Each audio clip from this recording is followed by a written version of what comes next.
નમસ્કાર વિદ્યાર્થી મિત્રો, કિલોલ પ્રાઇમરી સ્કૂલમાં આપનું સ્વાગત છે।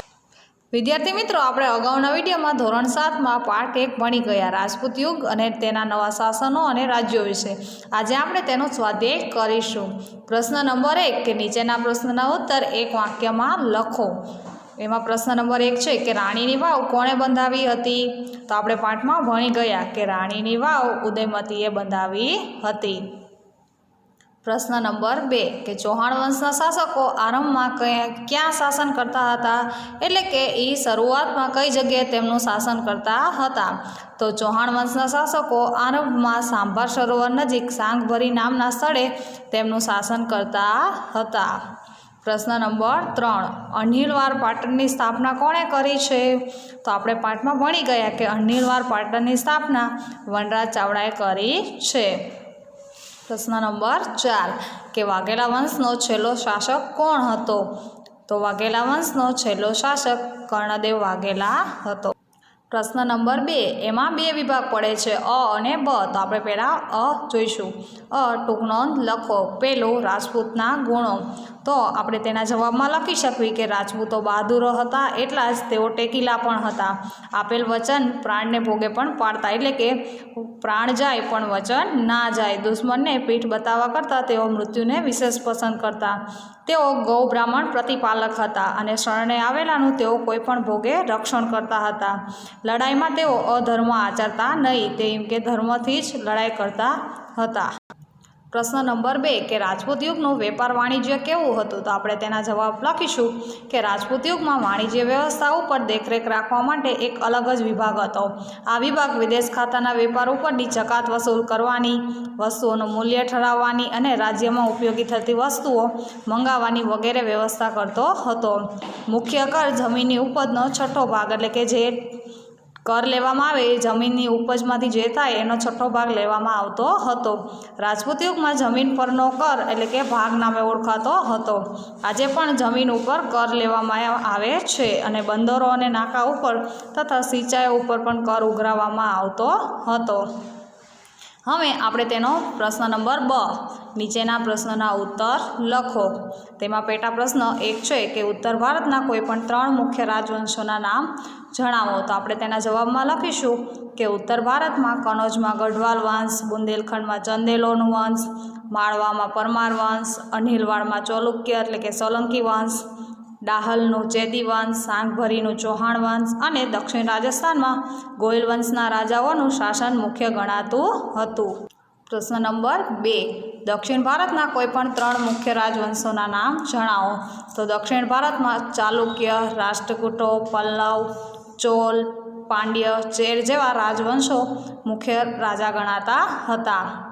પ્રશ્ન નંબર 3 કે ગુજરાતનો પ્રથમ સુલતાન કોણ હતો? તો આપણે પાઠમાં ભણી ગયા કે ગુજરાતનો પ્રથમ સુલતાન અહમદ શાહ હતો।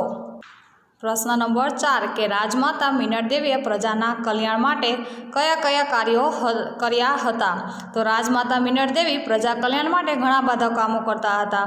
તેમણે પ્રજાના કલ્યાણ માટે સોમનાથમાં યાત્રાવેળો બંધ કરાવ્યો હતો અને ધોળકામાં મલાવતળાનું બાંધકામનું નિર્માણ પણ તેમણે મિનળ દેવીએ કરાવ્યું હતું।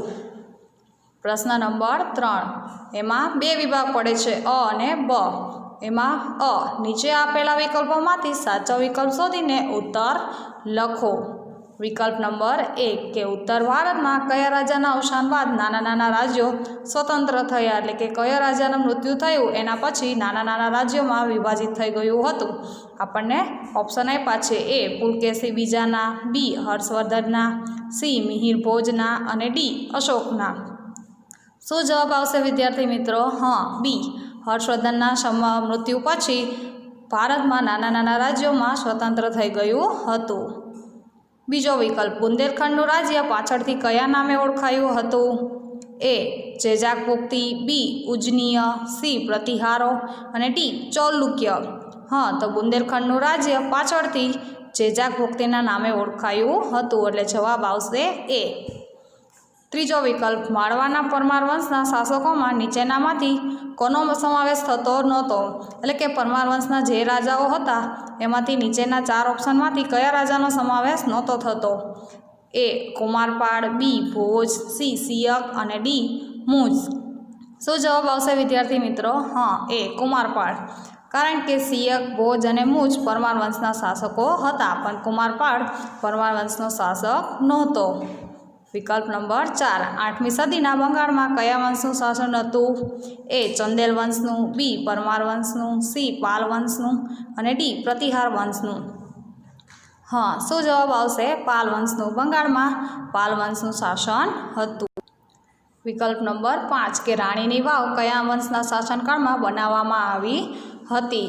એ ચાવડા વંશ, બી સોલંકી વંશ, સી વાઘેલા વંશ અને ડી મૈત્રક વંશ. તો વિદ્યાર્થી મિત્રો, આપણે પાઠમાં ભણી ગયા કે સોલંકી વંશના રાણી ઉદયમતીએ રાણીની વાવ બનાવડાવી હતી.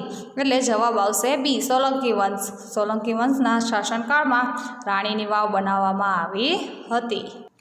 ત્રીજા પ્રશ્નમાં પેટા વિભાગ બ માં યોગ્ય જોડકા જોડો. એમાં તમને 2 વિભાગ આપેલા છે. અ વિભાગમાં રાજ્યનું નામ છે અને બ વિભાગમાં તેમાં શાસકોનું નામ છે. આપણે યોગ્ય રીતે તેમના નામ સાથે તેમના વંશને જોડવાના છે. એમાં પહેલું છે કે સેન વંશ. તો સેન વંશનો કયો શાસક હતો? નરસિંહવર્મા બીજો, ગોવિંદ ત્રીજો, વિજયસેન પ્રથમ, ગોપાલ, કુમારપાળ કે ભોજ? હા, શું જવાબ આવશે? સી વિજયસેન પ્રથમ. બીજું સોલંકી વંશ. તો કે કયા સોલંકી વંશના શાસકો આપેલા છે? હા વિદ્યાર્થી મિત્રો, આપ જાણો છો કે કુમારપાળ છે એ સોલંકી વંશનો શાસક છે, એટલે તમે બીજાને ઈ સાથે જોડી શકો છો. ત્રીજું પાલ વંશ. હા, તો પાલ વંશમાં કયા શાસક આવશે? નરસિંહવર્મા બીજો, ગોવિંદ ત્રીજો, ગોપાલ કે ભોજ? હા, ગોપાલ. તો કે તમે ત્રીજાને ડી સાથે જોડી શકો છો. 4 રાષ્ટ્રકૂટ વંશ. તો રાષ્ટ્રકૂટ વંશમાં કયા રાજાનો સમાવેશ થતો હતો? નરસિંહવર્મા બીજો, ગોવિંદ ત્રીજો કે ભોજનો? હા, જવાબ શું આવશે? બી ગોવિંદ ત્રીજો. તો તમે ચોથાને બી સાથે જોડી શકો છો. અને 5મું પલ્લવ વંશ. પલ્લવ વંશનો કયો શાસક હતો? નરસિંહવર્મા બીજો કે ભોજ? તો વિદ્યાર્થી મિત્રો, તમે જાણો જ છો કે પલ્લવ વંશમાં નરસિંહવર્મા બીજો શાસક હતો. અહીં આ પ્રકરણ સમાપ્ત થયું અને આ પાઠનું સ્વાધ્યાય તમે તમારી નોટબુકમાં લખી શકો છો.